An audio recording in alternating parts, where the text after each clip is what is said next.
یہ دنیا تو وہ ہے جس نے حضرت یوسف علیہ السلام کو حقیر قیمت پر بیچا، حضرت ابراہیم علیہ السلام کو آگ میں پھینکا، حضرت موسیٰ علیہ السلام کو دربدر کیا اور حضرت محمد صلی اللہ علیہ وآلہ وسلم کو طائف میں پتھر مارے۔ آپ کو کیا لگتا ہے یہ دنیا آپ کو کندھوں پر اٹھائے گی؟ نہیں، بالکل نہیں۔ لہٰذا اس دنیا اور دنیا والوں سے امیدیں وابستہ نہ کریں۔ یقین کریں اگر آپ دنیا سے بے رغبت ہو جائیں گے تو آپ کے آدھے سے زیادہ غم ختم ہو جائیں گے۔ جو کہتے ہیں دعائیں قبول نہیں ہوتی، تو سنو، قبولیت یہ تو نہیں کہ جو مانگا جائے وہ مل جائے۔ قبولیت یہ بھی ہے کہ آپ پر آئی بلائیں ٹال دی جاتی ہیں۔ قبولیت یہ بھی ہے کہ آپ کو بہترین سے نواز دیا جاتا ہے۔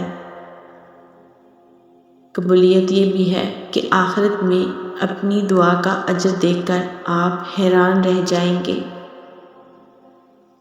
تم نے ہمیشہ یہی سنا ہوگا کہ اپنا معاملہ اللہ کے سپرد کر دو۔ کئی دفعہ کیا، لیکن اطمینان، چین اور سکون پھر بھی نہیں ملتا تھا۔ حیرت بھی ہوتی تھی کہ جب معاملہ اللہ کے سپرد کر دیا ہے پھر پریشانی کیوں؟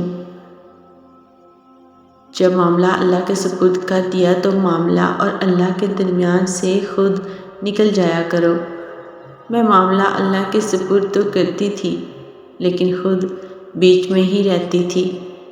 یہ ہو جائے گا، وہ ہو جائے گا، عمل بھی کرنا ہے اور اسباب بھی اختیار کرنے ہیں، لیکن معاملے کا نتیجہ اللہ کے سپرد کرنا ہے۔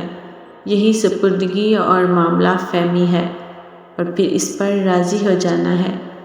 وہ شخص تمہارے لیے کیسے بہتر ہو سکتا ہے جس نے تمہیں تکلیف میں مبتلا کیا ہے؟ اللہ تمہیں وہ چیز کیسے دے سکتا ہے جس کی وجہ سے تم زندگی کا ہر لمحہ تڑپتے ہوئے گزارتے ہو؟ اس چیز کو حاصل کر کے کیا کرو گے جو تمہیں اللہ سے ہی دور کر دے؟ اس چیز میں سکون کیوں تلاش کرتے ہو جو اللہ کو ناراض کرتی ہے؟ تمہیں خود کو یہ سمجھانا ہوگا کہ زندگی ملنے اور بچھڑ جانے کا نام ہے، لیکن یہ کبھی سوچا ہے کہ زندگی نہ تو کبھی کسی کے ملنے سے چلتی ہے اور نہ رکتی ہے۔ تمہیں بس اللہ کے فیصلوں پر یقین رکھنا ہوگا۔ پتہ ہے شیطان تمہارے دل میں کب وسوسے ڈالتا ہے؟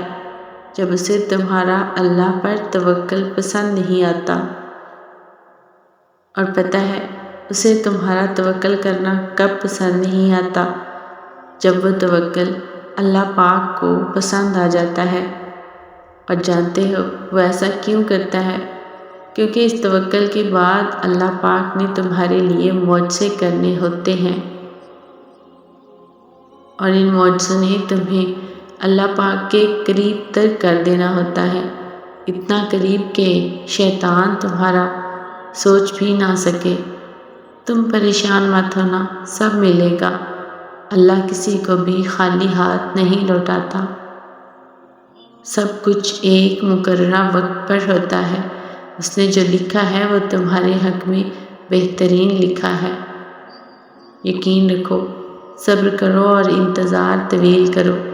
شکر کرو، وہ یقین نہیں توڑے گا، دل کو سکون بھی دے گا اور دعا بھی قبول کرے گا، انشاءاللہ۔